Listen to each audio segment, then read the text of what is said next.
Singapore. S-I-N-G-A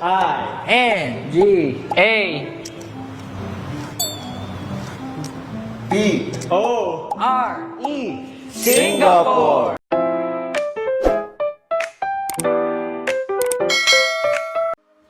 SB19 nagbiyahe na papuntang Singapore para sa kanilang Asian Concert Tour. Pagkatapos nga ng kanilang ilang linggong pahinga dito sa Pilipinas ay balik na naman ng SB19 sa kanilang Simula at Wakas World Tour Concert.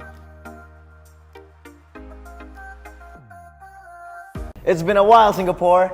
On August 24, 2025, the Simula at Wakas World Tour will be making its way to the arena at Expo Singapore. So don't miss out and get your tickets now at www.cistic.com.sg. We can't wait to see you all there. See you guys! 3 araw na nga lang bago ang kanilang concert sa Singapore ay meron pang remaining tickets na 900 plus. Kaya naman ano pang ginagawa natin, 18 Singapore is sold out na natin yan.